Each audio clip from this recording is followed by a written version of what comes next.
सर्वांना नमस्कार. चांदमातला या स्टोरीचे 94 एपिसोड यापूर्वीच अपलोड केलेले आहेत. कृपया ते सगळे एपिसोड ऐकण्यासाठी आपल्या चॅनलला भेट द्यावी. रात्री शशी चंद्रा एकमेकांशी बोलता बोलता राहिले आणि तसेच एकमेकांकडे बघून खट्टू होऊन झोपले. मग आता सकाळ झाली तशी चंद्रा म्हणाली. चंद्रा जागी झाली. काकू अजूनही तशाच झोपल्या होत्या, घोरत घोरत. आणि शशीसुद्धा झोपला होता कानावर उशी पकडून. बहुतेक रात्री काकूंच्या घोरण्याच्या आवाजानं तो वैतागून गेला असणार असं वाटून चंद्रा गालात हसायला लागली. आणि तिला रात्री त्यानं कसं वेणी पकडून जवळ घेतलं ते आठवलं आणि ती लाजायला लागली. मग तिनं तोंड उंजळीत लपवलं आणि झाकून घेतलं. आणि काकू मध्येच आल्या नसत्या तर त्यानं काय केलं असतं असा विचार करून ती शहारली. मग थोड्या वेळानं चंद्रा बेडच्या पायाकडून बाजूनं खाली उतरली आणि तिनं तिचं आवरलं. इतक्यात काकूही उठल्या आणि म्हणाल्या, चंद्रा, अगं तुझा नवरा काय काम करतो गं, हे तर तू सांगितलंच नाही. चंद्रा आपली गप्पच बसली. मग काकू म्हणाल्या, अगं त्याला उठव. सूर्य उगवायच्या आत उठायचं असतं सगळ्यांनी, तर लक्ष्मी नांदते घरात. आणि मी तोंड धुते. माझ्यासाठी चहा ठेव, मस्त दुधाचा गरगरीत. आणि चंद्रानं चहा ठेवला आणि काकू फार हक्काने म्हणाल्या, अगं उठव की त्याला. आणि मग चंद्रा त्याच्या जवळ जाऊन म्हणाली, ए अरे उठ की. आणि काकू लगेच तिला दम देत म्हणाल्या, तुला काय सांगितलं ग, त्याला काय म्हणायचं. चंद्रा थोडी गप्प बसली आणि मग पुन्हा त्याला म्हणाली, आहो. आणि तिला आता ते म्हणताना खूप कसं तरी वाटत होतं. पण काकू तिच्या डोक्यावरच बसल्या होत्या आणि तिनं आता शशीला अहो उठा उठा की अशा नाजूक आवाजात हाका मारायला सुरुवात केली. तसं शशीनं ते ऐकलं आणि मुद्दाम झोपून राहिला, कारण तिच्या तोंडातून अहो ही हाक ऐकायला खूप गोड वाटत होती त्याला आणि कान अगदी तृप्त झाल्यासारखे वाटत होते. बाजूचा चंद्र बघितला का सगळ्यांनी, कसा मोठा मोठा होतोय बघा. छान फिलिंग येते ना. ओके, चला तर वळूया आपल्या स्टोरीकडे. आणि मग काकू म्हणाल्या, अगं आणखीन मोठ्याने हाक मार, नाहीतर पाणी ओत त्याच्या अंगावर. आणि चंद्रा आता त्याच्या जवळ गेली आणि म्हणाली, अहो उठा की. आणि तिनं त्याला चिमटाच घेतला. तसा शशी उठला आणि म्हणाला, काय झालं, चिमटा का घेतला. आणि चंद्रा म्हणाली, अंगावर पाणी टाकण्यापेक्षा चिमटा कधी पण बरा, नाही का. आता उठा की, किती वाजले. असं म्हणून तिनं काकूकडे हळूच इशारा केला. आणि मग काकू निघाल्या चहा पिऊन. आणि शशी म्हणाला उपरोधिकपणे, निघाल्यात का काकू. मला वाटलं आंघोळ करून जेवणच करून जाताय की काय रात्रीचं. आणि काकू म्हणाल्या, हो ग बाई, तुझी अशी इच्छा आहे का. बरं बरं, मग मी येते हा परत. तसा शशी पटकन म्हणाला, नाही अहो मी असंच म्हणालो, आम्ही ना आता गावी जाणार आहे. आणि काकू म्हणाल्या, असा कसं जाशील. चंद्रा, आज हरतालिकेचा उपवास आहे, उद्या गणपती बसणार आहेत, लक्षात ठेव. आणि गणपती उत्सव असताना तुम्ही कुठे जाल. पोरगीचा हात किती चालतो तयारी करायला. अजिबात कुठं जाऊ नका. काय असेल ते गणपती झाल्यावर बघा. आणि चंद्रा, तू उपास कर, तुझ्या होणाऱ्या नवऱ्यासाठी करशील ना. असं काकू तिला म्हणाल्या. आणि चंद्रा मान हलवून हो म्हणाली. आणि आता शशी तर शांतच झाला. तरी पण शशी चंद्राला म्हणाला, चंद्रा, मला जायचं आहे म्हणजे जायचं आहे. तुला राहायचं असेल तर राहा. आणि चंद्राला आता वाटत होतं की रात्री तो जे काही म्हणत होता ते त्यानं पुन्हा सांगावं. आणि ती त्याला म्हणाली, तू आंघोळ करून घे, मी तुला चहा ठेवते. पण आता शशी उठेना आणि चंद्राचा इलाज चालेना. आणि ती म्हणाली, अरे ऐकू येत नाही का तुला? तो म्हणाला, मला आरोतुरो केलेलं चालत नाही, सांगू का काकूंना? तशी ती हसून म्हणाली, अहो उठा की. आणि मग तो हसून उठला आणि त्याच्या पांघरुणाची घडी घालायला त्यानं सुरुवात केली, रोजच्या सारखी. तसा चंद्रानं त्याचा हात पकडला आणि म्हणाली, राहू द्या, मी करते. आणि मग तो हसून बाथरूममध्ये गेला. आणि मग त्याला चहा देताना ती म्हणाली, तुम्ही रात्री काहीतरी म्हणत होता ना, तेच छान वाटतं. आणि शशी म्हणाला, ए बास, आता नाटक, तू मला अरे तुरे बोल, तेच छान वाटतं. आणि आता माझा मूड गेला, बघू पुन्हा केव्हा तरी सांगेन. तशी चंद्रा हिरमुसली आणि मनातच म्हणाली, म्हणजे याला सगळं नाटक वाटतं का? मी तर किती मनापासून त्याला अहो म्हणते आणि याचा कसा मूड जातो कुणास ठाऊक सारखा सारखा. पण त्याची तरी काय चूक आहे? ही चाळीतली माणसं पण लई त्रास देतात, नको तेव्हा टपकतात. आणि शशी तिला म्हणाला, चंद्रा, मी जाणार म्हणजे जाणार, तू येणार आहेस की नाही सांग. या गणपतीला वगैरे थांबण्यासाठी माझ्याकडे वेळ नाही, मी तोपर्यंत परत येईन. आणि चंद्रा म्हणाली, अरे पण गणपतीचा सण आहे की, मग कसं जायचं सणाला पाठ देऊन? आणि शशी तिला हसून म्हणाला, तू काकूंचं बोलणं इतकं सिरियस का घेतेस? त्यांचं सगळं ऐकण्याची गरज नाही. आणि चंद्रा म्हणाली, नसतं ऐकलं, पण इथं तुझ्या पण घरचं मोठं कोणी नाही आणि माझ्या पण. त्या इतक्या हक्कानं वडिलकीच्या नात्यानं सांगतात, मग ऐकायला नको का? आणि शशी तिच्याकडे बघून म्हणाला, म्हणजे तो आता उपवास करशील का तुझ्या होणाऱ्या नवऱ्यासाठी? पण कोण आहे ग तो, तुला माहीत तरी आहे का? की उगीच ढगात गोळ्या मारून उपवास पकडशील?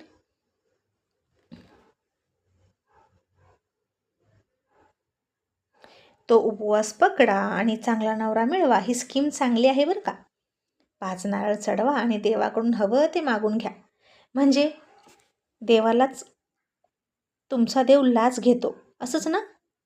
आणि चंद्रा म्हणाली, आता तुझं झालं का सुरू पुन्हा देवाला नावं ठेवायला? तुला नसेल थांबायचं तर नको थांबू, पण मी थांबणार. मी थांबणार पण आणि उपवास पण धरणार. आणि माझा होणारा नवरा मला माहीत असो किंवा नसो, पण कुठं ना कुठं तो असेलच की. इथं असेल नाही तर तिथं असेल, असं ती शशीकडे बघून म्हणाली. आणि शशी म्हणाला, कुठे असेल? नक्की तुला माहीत आहे का? आणि माहीत झाल्यावर उपास कर. आणि चंद्रा रागात म्हणाली, तुला काय करायचं? तू फक्त देवाला नावं ठेवू नकोस, नाहीतर माझ्यासारखी वाईट कोणीच नाही. आणि मग शशी तिला चिडून म्हणाला, आता कसं खरं खरं बोलली, तुझ्यासारखी वाईट कोणीच नाही, असं म्हणून हसायला लागला. आणि मी जाणार, जाणार म्हणजे जाणार. खरं तर या आधीच जायला पाहिजे होतं, उगीच तुझ्यासाठी थांबलो, असं म्हणून शशी त्याची बॅग भरायला लागला. आणि ती एका कोपऱ्यात उभं राहून पदराचं टोक हातात पकडून त्याच्यासोबत चाळा करत होती आणि त्याच्याकडे गाल फुगवून मोठे डोळे करून रागात बघत होती. आणि तो एक एक कपडा बॅगमध्ये भरत म्हणाला, अशी का बघतेस मारक्या म्हशीसारखी? त्यापेक्षा तुझी रंगी चांगली किती प्रेमानं बघत असेल ना? आणि चंद्रा म्हणाली, आणि तुझ्यापेक्षा तुझा सर्जा जास्त चांगला, तूच आहेस मारका बैल. आणि तो म्हणाला, माझा तो निळा शर्ट कुठे आहे? दिसत का नाही? कुठे आहे? पटकन दे. आणि चंद्रा म्हणाली, मी नाही देणार. तुझं तू बघ, मी तुझी कोणीच नाही ना, मग कशाला कामं सांगतो? आणि शशीनं आता तिच्यासमोर हातावर हात आपटले, नमस्कार केला आणि म्हणाला, चुकलं माझं. बाईसाहेब, माझं चुकलं. तुम्हाला सवय आहे इकडच्या वस्तू तिकडे नेऊन ठेवायची म्हणून विचारलं. नाहीतर तू नव्हती तेव्हा माझी वस्तू जिथल्या तिथं असायची आणि माझी कामं मी करू शकतो.